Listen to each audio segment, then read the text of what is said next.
Hey, Soulpreneur family, this is Tanisha White, And Marcy Ferry. and you're listening to the Soulpreneur Sundays podcast, a show for soul-led entrepreneurs and solopreneurs who want to build their own businesses. But who don't want to go on that journey completely alone. Join us as we share our honest and real soulpreneur stories, including the highs and the lows. And learn about solutions and resources that we found along the way that can help you with a wide array of common soulpreneur challenges. Welcome to our sacred space. Welcome to Soulpreneur Sundays. Hey, Soulpreneur family, welcome to episode 6. In this episode, we're going to be talking all about perfectionism as an extension from our previous episode. Today, we're going to examine the common weaknesses that we all know as perfectionism. And no, it is not a strength. This isn't a job interview where we have to lie and pretend that it's a strength. It can seriously hold back a soulpreneur, and especially when they are first starting out. So let's check in. Hey, Marcy, how are you today? Hey, I'm good. I'm excited to dive deeper into perfectionism, which is one that I personally struggle a great deal with. I think a lot of creative people struggle with it. Really, just all of us. We have a little bit in us. Yes. And in the words of the great Erica Badu, I'm an artist and I'm sensitive about right? We are sensitive about what we create. So it's not an incident that we would want it to be perfect when we give it to the world, right? When we create something, when we do something, we want to put our best foot forward. We want it to represent us well, right? Anything we put our name on, we want it to be the best possible version of it. But there does become this really murky line, right? That is perfectionism or just doing things well. Mhm. So let's talk about how perfectionism has shown up in your soul-led business thus far. Yeah, I mean, a lot of it is just even starting with like the littlest of details, wanting everything on the website to be laid out just perfectly before I share it with anybody, or not sharing something that I created because I know that maybe it could be like a little bit better, something like that. And really, it's I don't know how to describe this other than it's kind of like a launch killer. Like you never launch something because it's always in this state of iteration of, working through. And I see this with my own clients where they had an idea, they started to roll with it, and then they hit some snags and they thought, oh, I just don't know if I don't have this resource or that resource, and I don't have this or that. And it's going to take me a long time to do this. And so then they kind of back off of it slowly, almost without even noticing. They start to back off. And I've done this too. And then it goes, all of a sudden, you've got it on the shelf now. And who knows when it's going to get done? Who knows when it's going to come back? But it just sits there. And it's so, so sad. Yeah, and it starts collecting that dust, right? And we get uninspired and unmotivated with it. And hopefully we get to a point where something sparks some inspiration and we go back to it. But you're right. It kind of goes to like that shelf of dead ideas, Yep. right? We get into the energy of thinking that other people notice the imperfections in what we create that we notice.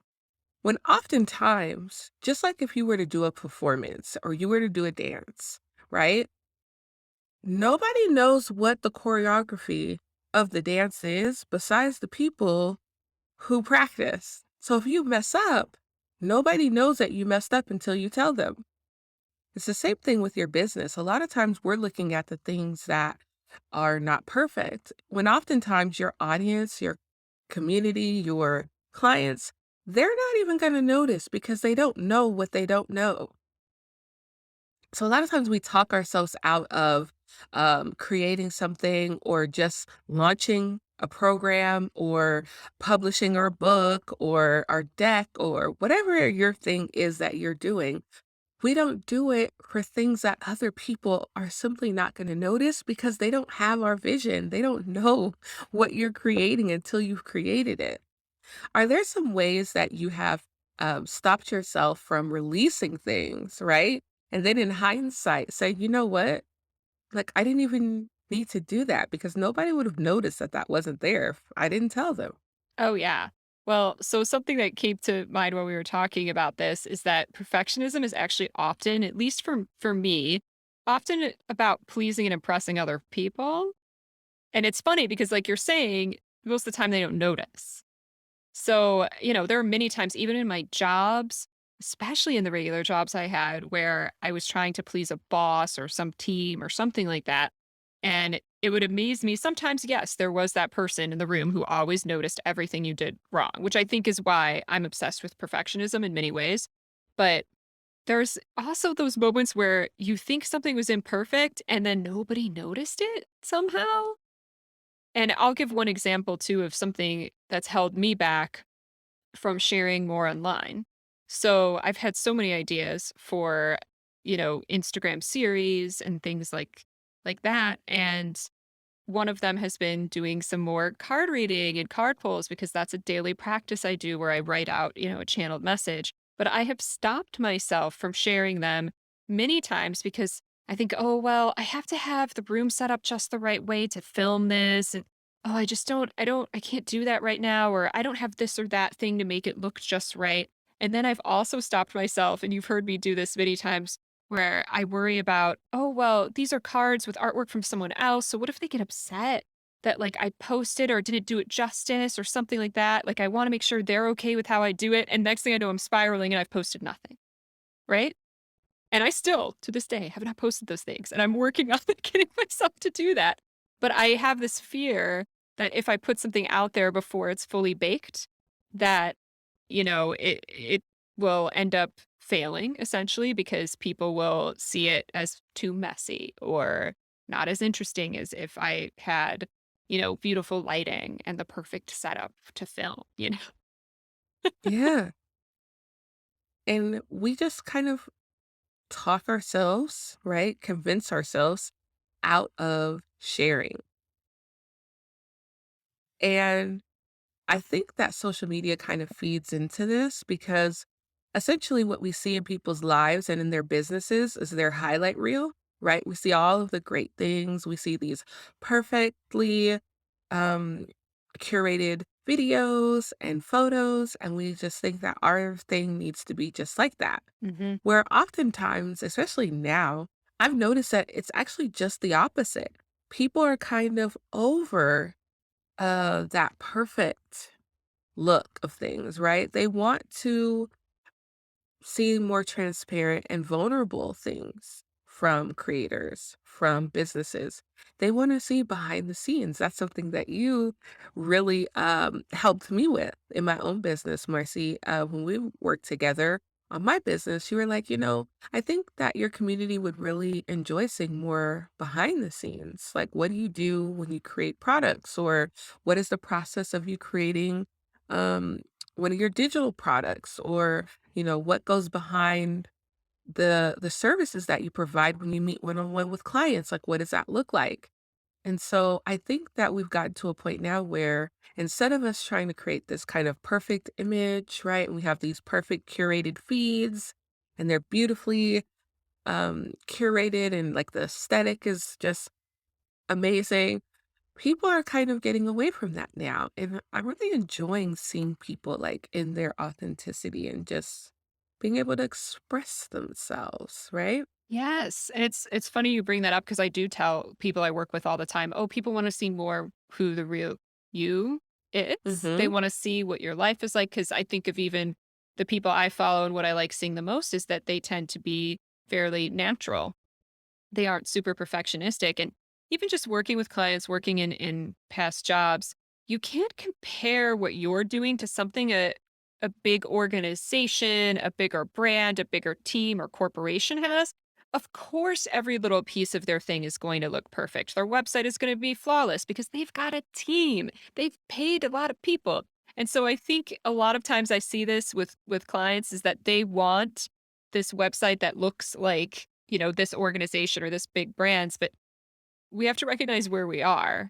So you can't sit there and drive yourself crazy trying to make your website look like that when it's just you and maybe one other person if you're lucky who's helping you. Like it's not going to look like that exact product. You have to own where you're at and what you can do in this moment and let that be okay because a lot of times if people are really interested in getting stuff from you, what they care about most is that it's easy to sign up and get what Mm, they need to get from you. So I would encourage making things easy before making them over polished, over designed. yes. Yes. And one thing I've noticed is that the perfectionism comes up in those places like we've talked about on episode 5 where we talked about weaknesses, right? We talked about the weaknesses showing up in our business, and I've noticed that perfectionism kind of steps in areas where we have a fear or a weakness, right? It's almost like a form of us trying to overcompensate for something that we know we're not strong with. It might be really helpful for us to think about specifically, when does perfectionism show up in my business or in my life, right? Maybe sit down and kind of ruminate with that. When does perfectionism show up for you? Does it show up when you've been procrastinating? Does it show up when you are comparing yourself to other people or other businesses? Does it show up when you are, you know, doubting yourself, right? And your abilities or your expertise? Uh, but oftentimes, right before we have like a big goal or a big deadline, something like a really big idea, we find that perfectionism can maybe prevent us from getting started. We get into that analysis paralysis, right? So, what are some things that you notice, Marcy, that kind of show up in those times where you have like a big idea or like a big deadline or something like that? Yeah, immediately it's, "Oh, why could I not be able to do that?" Or, "Why would that be too hard?" Like, that's a common one. It's, "Oh, well, that's too big. You might not be able to pull that off just yet." Or, "If you don't quite have the time to make that what it should be." That's another really big one where it's, "Oh, but you Duh. need all the time in the world to make it perfect." But what's funny is that when we are given a window to get something done, that someone tells us that they need something, we get it done, right? But somehow we can't do that for ourselves. Or I guess I could be speaking for myself here, but I constantly see that with myself that if I had a boss who told me I need this or a client who says I need this by this time, I'm doing what I can to get it out the door, right? Whether I like it or not. But for myself, it's very easy to stop at that beginning stage and say, "Ooh, I just don't know if you're there yet."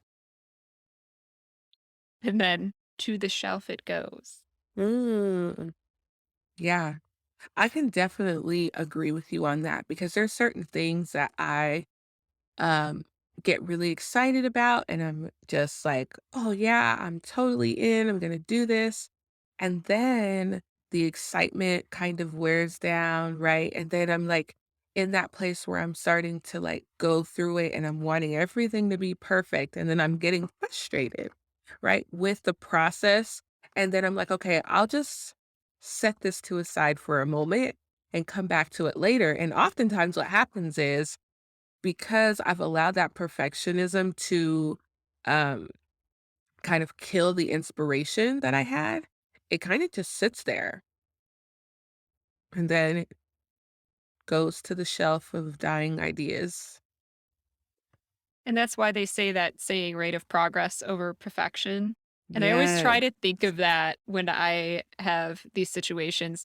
I was just thinking today, it's better to start like small and messy. And I'm sure someone said this before, and then I probably, it absorbed into my brain. But starting like messy and small is better than not really starting it at all. Mm. Okay, I see what you did there. Oh, man, I won't there take credit for that because probably somebody else said it first, but that's something that's been in my brain lately.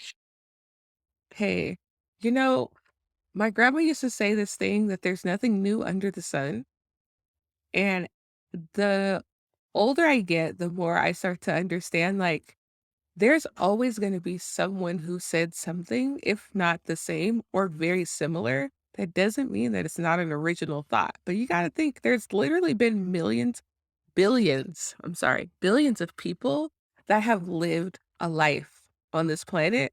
So there's a pretty good chance that we're probably going to have the same thought as someone or the same thing. That doesn't necessarily mean that you're copying someone. Sometimes you just have the same thought, Yeah.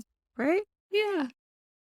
And we're all here learning from each other, taking it in. It's hard to, not take something in and internalize Mhm. it and take it to where you need it for yourself, right? Exactly. So, there is a time and a place for us to refine our projects, refine our Absolutely. offers, our products, our service, our uh, product suites, if you will, right? So, how do we know the difference between making it the best experience possible for our customers and perfectionism, which is ultimately holding us back, but allowing us to also stay hidden, right? Mhm. It's allowing us to not be seen. So, how do we find that line of refinement, that line of giving our customer, giving our client the best possible experience versus us getting into that perfectionism? How do we Mm. do that? Well, I'm going to actually reference you from earlier episodes where you talk about getting feedback from your people, from your analytics. I think refinement should be based more so on data. I think that's when it's a time to refine. But when you're spinning in your head, that's probably not based on actual data, right? Or something that people are asking for. It's you projecting what they think they want, right? Or that they might judge you for, or what have you. So sometimes I think it's best to consider, if you're making the best possible experience for your clients, that you're looking more to data for that. And then also, I think that when I see people have this hesitation around launching something, they all of a sudden get perfectionistic, like right at the deadline, where it's like, oh, well, now I need to change this. And can we just tweak that? And that happens so many times in my jobs. And I'd say, well, now is not the time to start getting picky about it. We're here, we're at the deadline. So I think there's some fear that creeps up right before. And so Mm, if you're hitting that point where it's time to put something out there, okay, I'm going to bring in my journalism background for this. Is there a chance there's a factual error in it? Is there a chance that something definitely needs more research and could be misconstrued? Is there anything in there that could be potentially taken as harmful that you're maybe worried about? And again, you have to be careful with that one too. But is there something in there that could be factually or in any other way harmful? If you are just nitpicking how something looks on a page and it's not about the actual content or being worried about, it being wrong in any way factually, then I say move forward, launch it, right? And that's something from journalism school where, I went to Medill and Medill was known for the Medill F as they call it. So anytime I made a factual error in something I wrote, it was an automatic F on the assignment. oh, Which was really stressful, and I did get one of them in my time at Northwestern. I got one because I wrote that the street something happened on, I put east instead of west. And so I got the F, which this might explain why I'm a little bit perfectionistic, right? But, when it comes to something like journalism and you may be reporting on, something major, of course you don't want to make a factual error. So when I try to look through that lens at my stuff, am I worried here that there's a factual error? No, I'm just worried about the placement of something on a web page. Okay, let's let that go. yeah, I don't know if that made sense, but that's it kind of how my does. brain puts things from all my different experiences in life together. Yeah. And I love how you made that so simple and so easy to grasp. Like, is this life changing? Is this going to negatively impact someone outside of myself? Like, is this going to have an external impact? Right? Is that impact negative? Could it bring harm to someone else? Yes, no. Okay. Well, all the life changing things, right? Like all of the uh, what we consider maybe negative things. Okay, we've already resolved that. So now what's stopping us from moving forward? That makes it super easy and logical for us, right? When we get to that point, how do we work with our perfectionism or simply move beyond it? Yeah, it's so, so tough. But I know we talked about this too in the last episode, but it does begin with the awareness, of course. If you stop yourself in the moment and say, am I being perfectionistic? Like, even taking the example of, I could see someone, being worried, okay, well, now what if this sentence makes someone upset? Right? So that's a little different than, is it going to cause like harm to someone? You might be spinning in your head thinking, well, what if someone doesn't like this one sentence in the way I phrased it? Um, Now you're getting into the perfectionism mode of what will they think? How will I be, seen by someone else? And that is something more of like a fear to work through, because obviously you're not going to be for everyone, right? And so there's also the acceptance of that when you're working through this. So when you see yourself doing that, when you see yourself thinking, well, what if like someone read this and they didn't like that I made this one bold statement or whatever? It's like, okay, well, wait a second. Is that about me being afraid that someone won't agree with me? Or do I actually think that's going to harm somebody? And so you have to see the awareness. Okay, I'm being perfectionistic here. I need to, keep writing, keep going, keep creating, whatever it is. If there's some slightly little tiny thing off on the graphic of something, just noticing, oh, look what I'm doing. I'm doing it again. And maybe trying to laugh at yourself a little bit. I try to do that. It's like, here I go again. Right. Yeah. And then just kind of taking that step back at that point, and maybe even taking like a little bit of a break from it. I will always tell you to maybe take a break to like journal or meditate or do a little bit of movement, something to break you out of that cycle, because you can spin in it for a long time as Oh, long as you let yeah. yourself do it. Yeah. And even as we're having this conversation, I'm thinking back to moments when you have helped me work through that in my own business, right? So, um times where I've come to you and I'm like, "Oh, I have one-on-one clients and I need to set up this calendar and I need to do this and I need to do that, but I gotta make sure this graphic is like this. Well, what do you think?" I'm literally asking you a million different things. Well, what do you think about this? And what do you think about that? And you're like, it's fine. Like, what's wrong with the one that we already have? Right? Like, what's wrong with what we're already doing? And let's start there. Let's start with what's wrong with what we do have, right? Before we just scrap it and start over, right? And I think that a lot of times people think that, oh, well, this isn't perfect, so I got to throw this away and start over.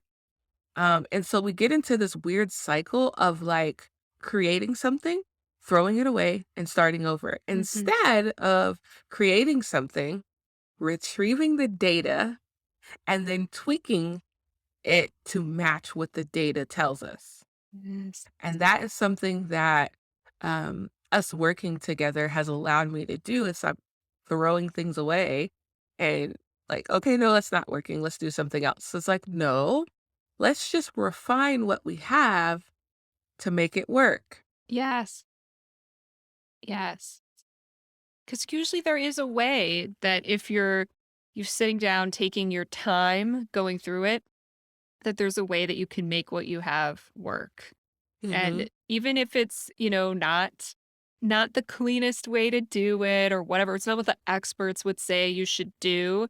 Sometimes it's about, what is really going to work for you in this moment, because you have to be in a good place yourself in order to offer services to people, in order to bring things to others. So if you're now going to create some sort of really complicated redo of something that's going to bring a lot of stress and angst to you and delay you getting it out there to the people who need it, and then you're not in a great place when you're trying to give the service, right? Like that's not worth it. Yeah. That doesn't feel good. That's not something that's sustainable that you're gonna Mhm. want to continue to do. And I found this quote as I was doing research for this episode, and it was perfectionism is internalized oppression. Mm, And that was by Gloria Steinem, I mm, believe. And I kind of ruminated in it, right? I just kind of took my time and felt through that. And I was like, you know what? That feels right. That feels like truth to me, right? It feels like every time I'm trying to create something and make it perfect and make sure there's no errors and make sure that it's what everybody wants and it's going to make everybody happy and it's going to make all of, glitter and rainbows, it feels like me oppressing who I am. It feels like me not being authentic to Tanisha. It feels like me um, saying that the way I am, the way I speak, the way I deliver, the way I create, the way I talk, the way I present is wrong. mm. Yeah. And I think that a lot of us get caught up in this cycle of trying to do it like the experts, right? Like you were saying earlier. And I got something to tell y'all. The experts that you see, they don't know what the hell they're doing either. Amen. They have a coach, they Yeah. have a mentor, or they're watching things on YouTube, or they're literally doing all the same things that you're doing, right? They've had the same struggles that you have had. The only difference is they didn't stop. Yes. They refined it as they went. Mm, And eventually, as they refined it over time, it started to make sense. So don't quit. Keep going. Refine it with the data. But there's kind of like this really weird thing that we're doing right now where we're listening to these experts and we're listening to these people to tell us what to do. And I'm actually really looking forward to where digital business is going in regards to like soulpreneurs especially, where we are not going to be looking for external validation and external answers to create, right? And to bring our magic and our secret sauce to the world. This is something that I'm actively working on, like trying to create something where it's like, but what do you feel? What feels right for the people that you help? So I'm hoping that mm. as we work through these challenges and these weaknesses, that the community that we're building here starts to see um, the way that these weaknesses or challenges or blocks show up for themselves. And then we can navigate through working through them together. And instead of oppressing ourselves, right? Giving ourselves the freedom to just be authentically who we are and finding the people who resonate with who you actually are and just knowing like you don't have to have 100,000 followers to like be validated or to be an expert or to make a meaningful impact, right? You can do those things being yourself, creating the way you create, and not having to keep starting over every time something doesn't work the way that you think it should work the first time. Yes, I think as you're saying that, I think of perfectionism sometimes as a way to stifle our voices. Mm, That we're hiding our unique story and our unique voice, and a lot of times perfectionism can be about, like, trying to cast that wide net to have everyone like you, to create something Mm. that's so perfect that no one could find fault with it, right? And in the process, we just end up like becoming a watered down version of ourselves.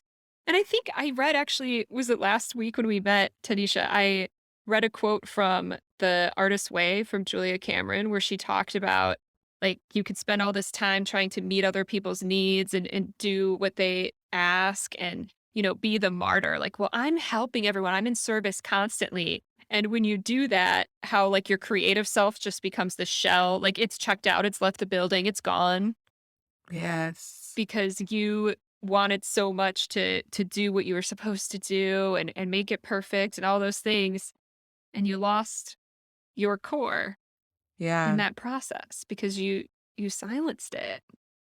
And you lose your excitement. You Mhm. lose your joy, you lose your creative expression in the midst of that, which makes your thing like everybody else's thing, which is why when we're on Instagram and we're on TikTok and we're on Facebook and we're on LinkedIn or all these other platforms, everybody's shit looks the same. It's like, where does it end? And so I really love that we're talking about this because I hope that this inspires someone today to say, okay, I'm not doing it like everyone else. I'm going to do it like me. I'm going to use the font that I want. I'm going to use the colors that I want. I'm going to use um the models that I want. I'm going to use the uh business model that I want and that works for me and that's sustainable for me and that feels good for me. We too often look outside of ourselves to these experts, to what other people are doing. And that is a stifler of creativity, a Mhm. stifler of self. And I too really hope that we are starting to move away from that direction of, I just need to follow this formula in order Mhm. to be successful. And if I'm perfect, when I meet those criteria, like that criteria, then everything will be fine. Then it'll be a success. It'll be good. Yeah. It doesn't very often work that way. Mm-mm. And there's nothing wrong with you looking to other people to see what they've done because history, we know, will repeat itself, right? You don't got to recreate the wheel, right? But the wheel definitely has to fit your car. Yes. We have to have that discernment to know which parts of it apply to us and our specific journey. Yes. It's not And one size so, fits all. exactly. And so I'm really excited to start working through what it looks like to move past that and focus on the joy again, right? Focus on the creative expression. Focus on um what does like what exchange or what energy is moving through my business? What energy wants to be expressed through my business, right? Instead of me saying, oh, everything in my business has to be perfect in order for people to buy my product or my service. It's like, no, what energy wants to be expressed through your business because we know that like attracts like, Mm, right? Energy is a magnet, it attracts what it mm. is. And so if your business is, um, say, for instance, you have a product, the people who need that product, they're going to be attracted to what you have the way that you create it because it's going to be different than everyone else's. When you get up there and you throw your sticker on there or your font, your colors, your secret sauce on it, and you tell people about it in your way, that's what's going to make it special. Not you having the perfect font and the perfect size and the perfect label and the perfect container. And like all of those things don't matter. I've never once went to a store and be like, oh my gosh, this container is amazing. It's perfect. This is the one I want, right? I'm saying, hey, what the hell does this do? What does it do?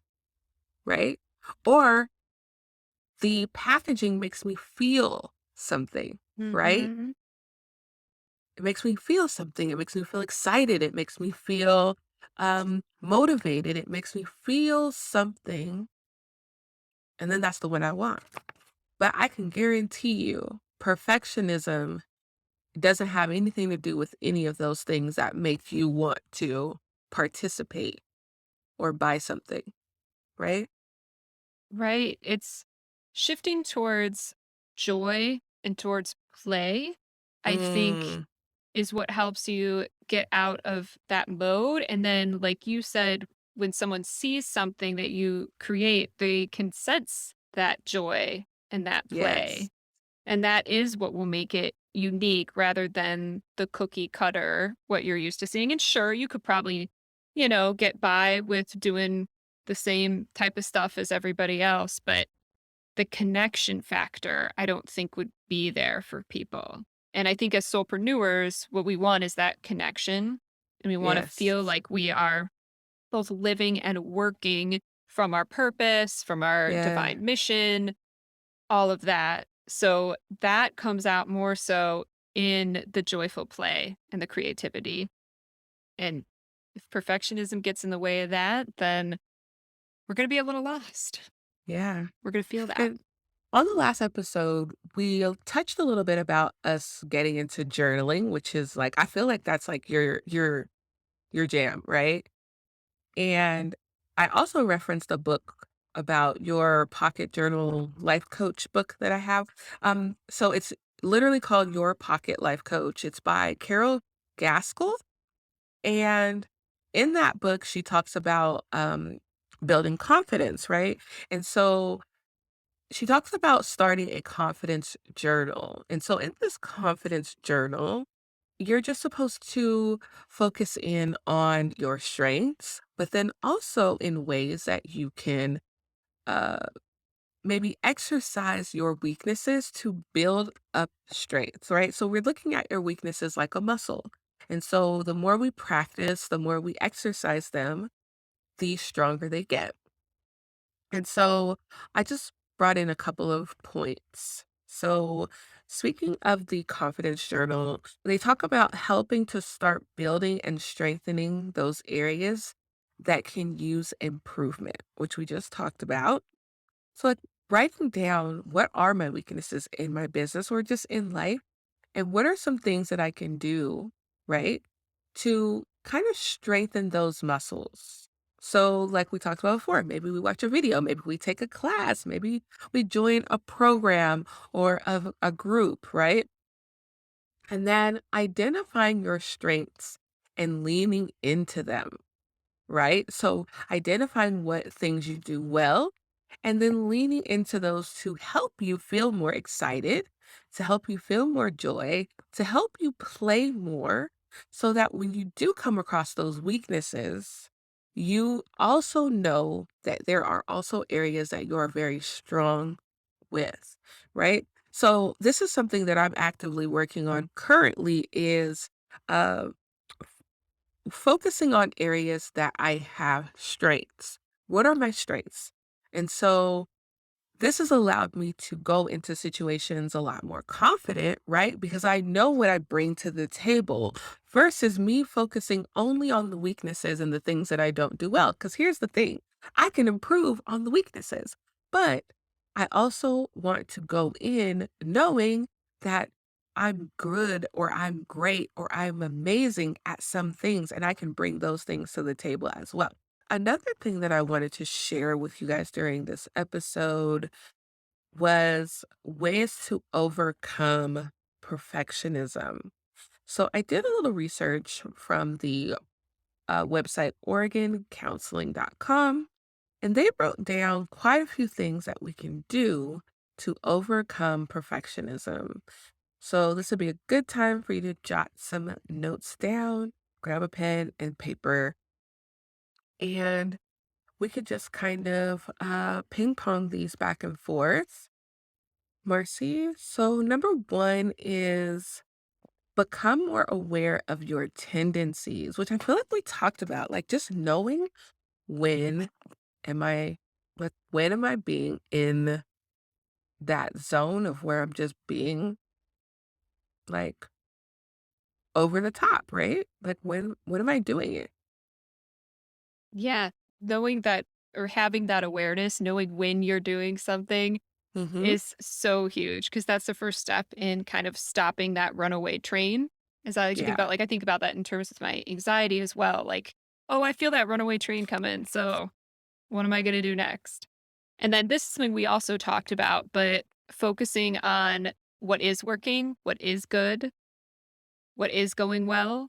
I think that a lot of times we sort of sweep that away and say, like, okay, yeah, well, that's going good, but I need to focus on what's going wrong because that's more important. That's urgent. Like, no. If you don't give Yeah. yourself time to celebrate yourself and to celebrate wins and to celebrate what you're doing well, you're kind of, well, I think that also leads to burnout. Yeah. It's completely unsustainable, right? Because you're only focusing on all the negative things. Who wants to, like, that will make you not even want to continue this journey. You will land back at a 9 to 5, or if you've never had one, you will land in one, right? Because guess what? When you're at a job, you're allowed to focus on your strengths. You literally go into a job because of your strengths. You don't really have to focus on the things you don't do well because there's always someone else there to do the things you don't do well. The next one, number 3, allow yourself to make mistakes. Ooh, that's so good. Allowing ourselves to just not do everything perfect and say, "Oh, okay, I messed up this time, but next time I know. Next time I'll do it right." Marcy, we've had so many things that we've come across, hiccups and mistakes and challenges since we started this podcast. Can you even imagine how many times we would have quit if we would have just stopped after every mistake that happened during this process? Seriously, yeah, that would have, we would have stopped pretty early on, honestly. Even with the process of starting my business, I would have started, you know, my job search pretty early on if I hadn't been willing to understand and go in knowing that mistakes would happen and that I would have to learn from them and Yeah. acknowledge them. It's, yeah, that is tough for a perfectionist, but it is possible. And I think that data that you talked about earlier helps us work through those mistakes and not see them as mistakes, but just like more information, right? Just look at the mistakes like information. And then the next one they have is setting more reasonable goals, which I am definitely guilty of creating goals that are just much too lofty or large. And I really, really struggle with this. And I'm working at it, but getting very specific about what the goal is, the time frame. So say for example, you want to grow your Instagram account. Okay, yeah, by how much? I made a group called Business Church where she always like asks us that when we set our goals for the quarter. She's like, "Okay, but where are the numbers? What are the specifics?" I'm like, "The numbers, no specifics."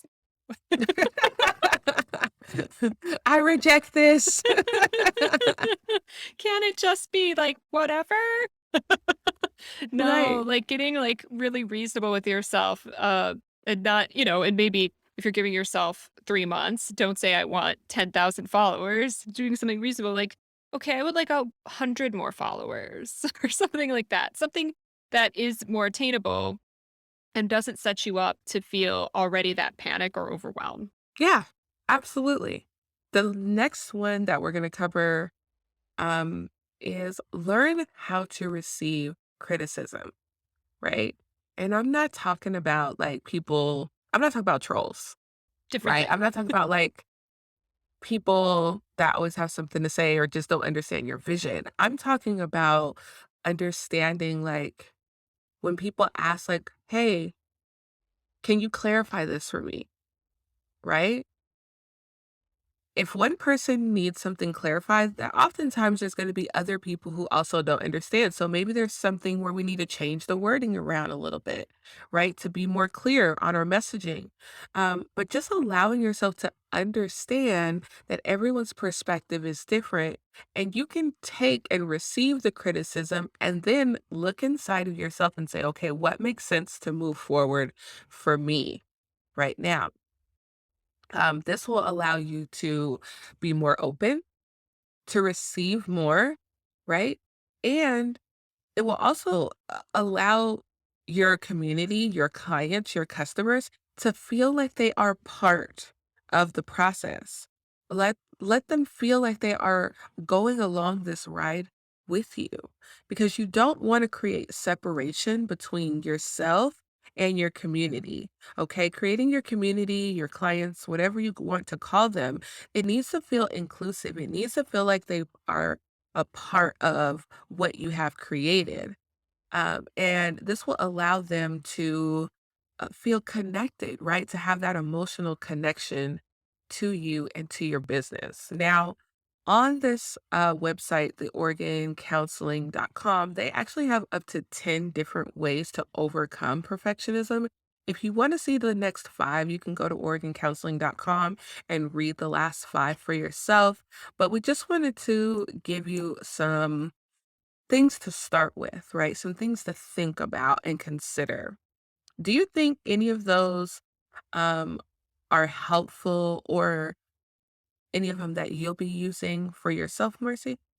Well, like I said, I'm really working hard on that whole attainable goal thing. Mm-hmm. Um, I do think that will help me because sometimes my goals in their lack of specificity become too big Yeah. because I didn't define like, oh, I want to make this project happen. Okay, cool, but what's the time frame? Like what what steps do you want to take, and maybe the goal is just one of the steps, right? Yeah.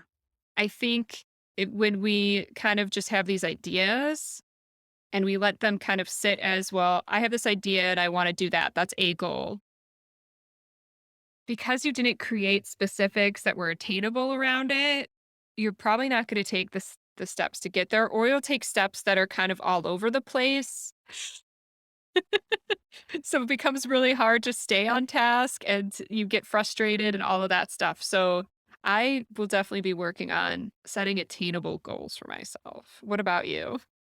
I feel like there's so many things that I'm working on simultaneously, but at different levels, right? So some of the things I feel like I practice on a more regular basis, like for one, becoming more aware of my tendencies. That's something that I'm really deep in right now is becoming more aware of like how I'm feeling, what I'm doing, what I'm not doing. Those things is something that I'm actively in right now. But um also, allowing myself to make mistakes and not being hard on myself when I make those mistakes is something that is like an ongoing, it's for me, it's evergreen, right? Because like I tell you guys all the time, I'm a Virgo. Virgos are known for being the perfectionist. And I like to do things right the first time. For one, I don't like to have to redo things a lot, right? So I always try my best to get them done in an efficient manner the first time, but I have to be realistic and understand I'm human and sometimes I don't, you know, do my best every time. And so allowing myself to make those mistakes and allowing myself to just work through the process has been really helpful in allowing me to keep failing forward, which means just keep going and learn the lesson, grab the data and the analytics, and then keep it moving, right? Yes. I love that one because for a while I forgot I had this as my mantra for a little bit. It was I show up as I am. I love And that. it's, yeah, that resistance to wanting to go do yourself up. Like I'll use kind of the analogy of, okay, well, I'm gonna go put my makeup on and get all perfect for the camera and I'll show everybody how like awesome my life is. Mhm. Instead, just, okay, I'm this is how I am today. This is how I look today. I'm turning the camera on and I'm going and I'm sharing. Yes. And Yes. of course, there's limits to showing up as you are if you're in a really bad mood or something like that. Maybe. Maybe you want to take a little time to yourself, but I'm talking more about, just accepting where you are, right? You don't have to reach a certain level or a certain point before you show everybody like what you have to offer. Yes. Just do it. Yeah. Just launch it. Just move it. Just release it. Put the book out, drop the program, you know, uh, go live, show your clients in your community what you have for them. There are always going to be people who don't want what you have, and that's okay because it's not for Yes. them anyway. Yes. That's it. Again, hand in hand with perfectionism often is the people pleasing. That's why I keep Yes. bringing that up because it is that way for me. Yep. Know that you're not for everybody, but the people that you are for are kind of waiting for you. Mhm. They want to hear you. Yep. And there's another I'll leave y'all with this before we go. And I tell people all the time, some people like peaches, right? And the peaches are just being peaches. And the people who love peaches think peaches are amazing. But the strawberries aren't worried about how the peaches taste because they know that there's other people out here who love strawberries. And so the strawberries are just out being amazing while the peaches are out being amazing. And there's enough for everybody, right? Like the peaches are not worried about the strawberries, and the strawberries are not worried about the peaches. So you might be a peach, I might be a strawberry, and there's somebody who loves both of us, and there's somebody who doesn't. Doesn't make us any less amazing, I'm applauding right? that. Oh, I love everything we talked about today. There's just so much Yes. here to unpack, so many things that can come up just within our own shadows as Mm, well. And so, again, I just reiterate that taking that opportunity to explore your shadows rather than hide from them, get to know yourself, what you're working through, what needs to be healed so that you can move through these setbacks, these blocks with a bit more ease. yeah, I love that. This was so good. Yeah, there's so much here. I'm sure we're going to expand upon this even more at some point in the future. So Yeah. stay tuned. All right, guys. Thank y'all. Everything you need will be in the show notes. Don't forget to connect with us and also to leave a review. And we'll see you next week. Thanks, everybody. Thanks for joining us for this episode of Soulpreneur Sundays. We hope you learned something new and feel comforted and inspired by what you heard. We'd love to feature your comments, questions, or stories in future episodes. So be sure to leave us a note and let us know about your business and what you'd like to hear more about. To make sure you get notified of new episodes, subscribe to the podcasts on your favorite podcasting platform and on YouTube. You can also follow us on Instagram at Soulpreneur Sundays Podcast And you can find both of us on Instagram at Tanisha White. and at The Mystical Fairy with fairy spelled Farrrey. Join us again next Sunday for a new episode. Thanks for listening.